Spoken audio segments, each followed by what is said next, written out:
Welcome to the long video of the Thompson M1928, aka the real showcase of the Thompson. This gun took me approximately 6 weeks to complete, and another extra week for all the research and how these things work, like the safety lever, rocker pivot to change it from single to full auto, and how this thing works, the mag catch works, etc. So it took me an extra week to get all the details to actually make it from cardboard. This is a type of project or the type of gun that I don't make usually and falls under the category of very realistic. And I've only made like 2 or 3 more guns like this, like the AK-47 and the M416 and one other I don't remember the name of, maybe Mauser C96, something like that. And this is the fourth one so far, and honestly saying, this one is much better than the others in comparison. So now moving to the point that why I made this gun. The reason I selected the Thompson for my ultra realistic project is because the design was very compact and really good, and also very easy to implement, and also the features were pretty simple, like the safety lever, rocker pivot, and the mag catch and some other internal systems. And also I've added this actually works. This is called the pivot plate, so it was pretty easy to implement. The iron sights are also really good, and overall the design was very good to make it as realistic as possible from cardboard.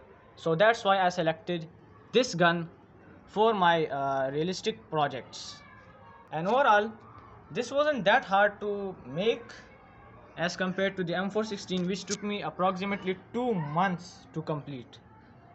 And even though M416 took me 2 months to complete, it still wasn't as realistic as this one. Even this thing can be easily removed, including this, like this whole front area can be removed, the rear area can be removed, receiver can be removed, everything can be detached and separated one by one, except from some specific things. Because of structural integrity, I could not make it as realistic. As you can see, this barrel is attached by pins, because if I remove the pins, this will just like fall from this thing. Like, there is a gap here, that's why I attached a cardboard piece on top, so that this stays in place, and I attach those pins too. So that's another downside. And why does it have structural integrity? Is because of this area. It's very small. And by the way, this gun is, I mean, like close to the original size, like as close as possible. These are the measurement of my project, and these are the measurement of the real gun. Pretty close, pretty close. Not. Now moving to the details. I'll give this gun an 8 out of 10 in details, because I couldn't implement much, and I also added some other things, which is a downfall by the way, like these pins, 1 2 3 pins right here to hold this thing in place, while in the real gun it is actually a slide and only this thing works right there. But right here, this thing doesn't do anything. It does not have slides. There's a gap in between right here, and there are 3 pins. So in details overall, I've added as much as possible. Like the ejector, this can also be separated and detached from its place, and also all the other functions, like this mag catch can also be removed, this trigger can also be removed, and also the internal parts can also be removed, including the bolt. Every single part of the bolt except from this thing can be easily separated. Now let's talk about the iron sights. The iron sights are a 7 out of 10, because of the reason that they don't perfectly align, and also they are not like perfectly made. But I still managed to implement some of the features, like this slide actually working. This thing slides like this. I made it working, and also the eyepiece also works. But the only downfall is the eyepiece is way bigger than the original one, so I'll have to tilt it like this to get it in place and align it with the front sight. This is the rear sight, and this can also be detached. As you can see, there are pins right here, but I am not going to disassemble this gun in this video because the video is going to become like 1 hour long or so, or maybe 30 minutes. 1 hour is very over exaggerating, but still the video will get very long, so I will not disassemble it. Instead, I will make another part of me disassembling it one by one, piece by piece, and right now I will be only focusing on the details. Moving on to the front sight. The front sight is pretty simple, and this can also be detached, but this is very simple, so I'm going to show you this one just like this. This can also be detached, nothing much in this thing. And there are also threads right here for an attachment called the compensator. I'm going to show you the attachments later in the video. I've also added these, I don't know what they are called, but I will just call them grooves. I don't know, but these look pretty nice because without them this thing just looks very empty. And while we are on the front, let's talk about the handguard. The handguard is a solid 9 out of 10 because it's pretty sturdy, and it's just very nice. It's just very nice. It's original sized. I'd say a 6 out of 10 in original size because I still think it's pretty small. And this thing also be removed, just as I said. This is called a sling swivel, but sadly I could not make any slings for it. But in the future videos I'll make some more attachments for it, the modern ones like the iron sight, so I'll manage to make a sling for it too. And don't mind the tape. This is because if I did not add the tape, my hands would look something like this, pink, and I don't want pink color on my head. And yeah, by the way, I have uploaded a video of me coloring it, and the reason it's pink is because the color that I used wasn't called brown, it was called burnt sienna, and I don't know what that means, and this thing is just pink now. That's why I colored it brown on top of it with pencil colors, and that's why it's all screwed up now. But hey, ignore that. I'm pretty sad about it, but still, like, it's done. I cannot change it now. So that's it for the front. Now let's move to the back. This thing is attached to a spring inside. In the real gun, there is a spring in the bolt which is attached to this, and when you like disassemble the whole gun, and also another thing called the guiders, spring guiders, called spring guide, if you remove that, this thing can easily be removed, and then you can easily detach the spring and the bolt from inside. But just as I said, I'm not going to disassemble it. I'm going to show it to you in the coming part. So this is a pretty nice detail, by the way. This is actually fit right here. I cannot remove it unless I disassemble the whole gun. And this is the stock which I totally screwed up. This was the first thing that I colored pink, and now it's this. But hey, it's still pretty good, and it's sturdy, by the way.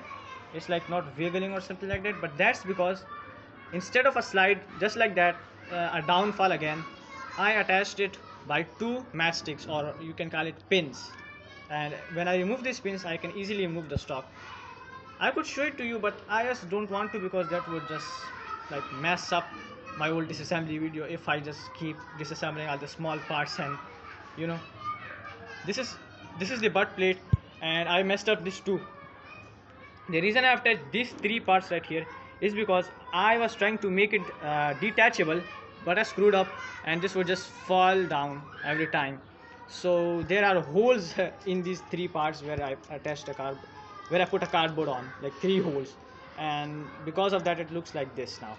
And these are supposed to be the screws, fake screws, because real ones wouldn't even work because of how the cardboard is. You know, it's just a simple cardboard layer and nothing much. So this is a downfall again. Overall, the stock is 7 to 8 out of 10. Let's say 8 out of 10. But because of some problems, honest rating 7 out of 10. Yeah, it is final 7 out of 10 stock, because of the reasons that it doesn't include all the features that were supposed to be in a stock. Let's talk about the magazine. The magazine is a standard magazine, pretty simple, nothing much in it.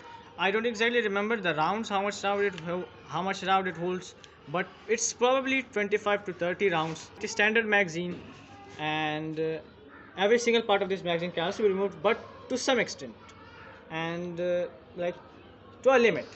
This part can be removed, but there isn't a spring inside here. Instead, there are two segments right here, two cardboard pieces, which holds it in place so that it's like solid and does not break easily. And this is a separate part, while the spring is nothing much than a paper piece folded, and it's only here, like it starts from here and ends here, as you can see. And these are the 9mm bullets which I did not make. They were in my cupboard and I just decided to use it for the Thompson. Overall, the mag is pretty standard. There's nothing much to rate in it, but it is pretty reasonably detailed because of the two features and also that it actually holds two 9mm bullets. I would rate this a solid 8 out of 10. Even though it looks pretty simple, nothing much in it, but for me, it's a lot. Ignore that. Now let's talk about the functionality of this gun and the receiver area. So first, the functionality of the pivots. This pivot works, but only the rotatory motion and nothing else. It just rotates. This is safe and this is fire. This is not attached to anything. This is just a simple pin holding itself in this hole. Nothing much in there. But this has some functionality. This is the rocker pivot. This is single and this is full auto. But in my gun, obviously it's not gonna shoot. Like this is normal. Like this is a cardboard gun and it's also pretty messed up from inside, and I only managed to make this bolt work barely, so let alone it shooting. If this thing works, I'm very happy about it, but right now it's pretty messed up. Okay, let's talk about this again. So as I was saying, in my gun, this thing holds the lever, the bolt catch lever, the lever that holds this bolt when I pull it backwards like this. And just as I said, I messed it up. It's broken and it doesn't work now, but I'm really sorry about that.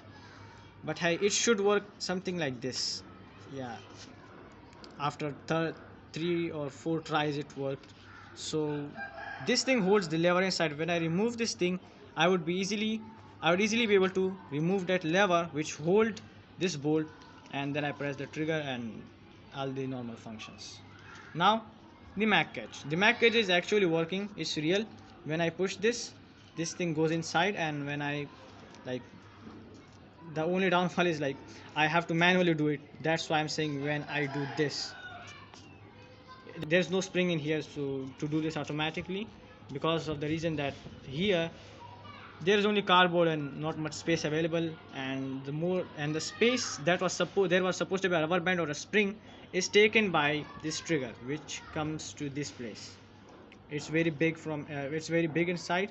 It's approximately this big inside. This much space is being taken by the trigger itself, and the trigger is being held by this pivot plate, which, just as I said, actually works. It holds the trigger in place, as you can see, so that it doesn't wiggle, or like it's not a separate part. This is attached to this, and this is attached to the internal lever which hold this thing. So overall, the functionality rate of this is beyond amazing. It's like a 9 out of 10. This is a very big achievement for me, that I managed to give functionality to all the pivots and all this stuff here, because usually I wouldn't be able to do that. And even though it's an alternative way to do that, because there is like things missing, like the shear lever or something like that. So overall it's a solid 9 out of 10 for me.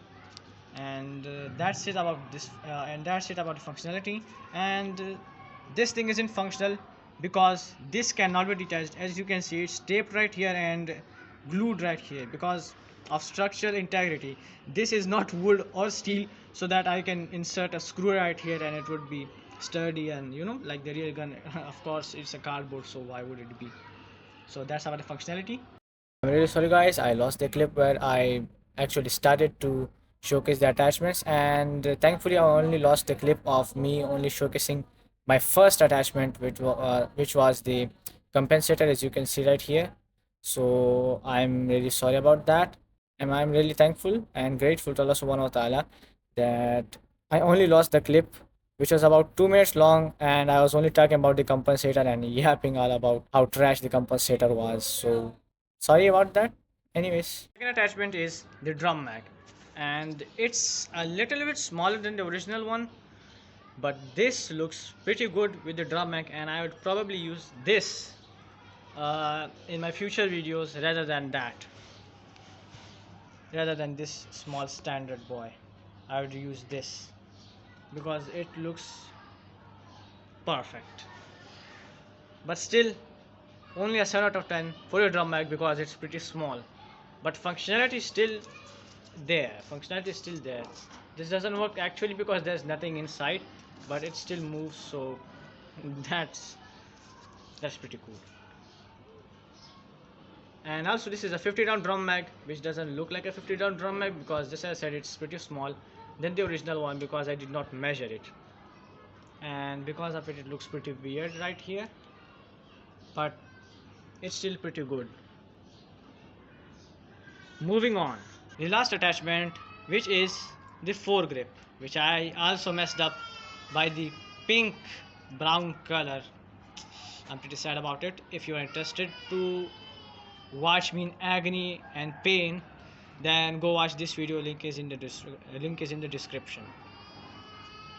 This is trash. This is like a 4 out of 10. This is nothing but just some simple 2 cardboard pieces glued together with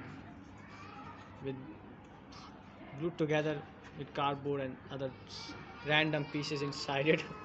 It's pretty uneven, and I honestly don't like it, but still I'm gonna put it here. I would rather prefer this handguard than this, because this is just totally trash and I don't like it. But still, for the sake of this video, I'm gonna attach it, but I'm not gonna show you how this thing is disassembled. This is how it looks now.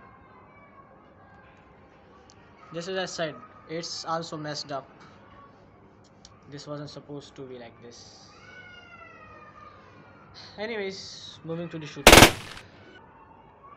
Single fire.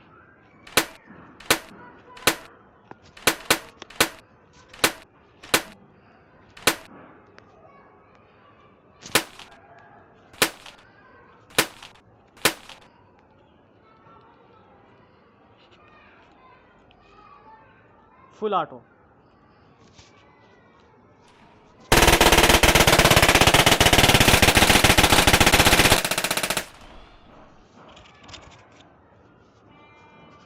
Well, that's it. So this is the video, guys, and this is the final look of the Thompson M1928. Don't worry guys, this assembly video is coming soon, probably tomorrow, inshallah. I'll try my best, and I'm sorry that this video didn't turn out how you guys might have thought, but this is as far as I could go, and I messed up so much in this video I can't even tell you. Like, I broke this gun right here while removing the magazine, reloading and stuff like that. This thing isn't working how it's supposed to work. This thing isn't working how it's supposed to work. This thing isn't working how it's supposed to work. Like, it's all messed up, but hey, it still looks pretty good. I hope you support me because I'm gonna be making more guns, not like this, better than this, much better than this. Like this video, share the video, subscribe to my channel, press the bell icon for more much better videos than this, because that will motivate me to the point that I will make much better things, much better weapons, or much better everything or anything from cardboard, much better than this. Even though I really like it, by the way, I love it. This is my personal best gun that I've ever made realistic, but due to structural integrity and some other messed up things that I did, it's all messed up now, and I will have to fix it for the next video, because no, I'm not gonna touch it. It's gonna break any moment if I touch it. So yeah, this is the video, guys. And yeah, by the way, I am making Winter Soldier's metallic arm. Videos about that are coming soon, so stay tuned for that. Thank you so much, guys.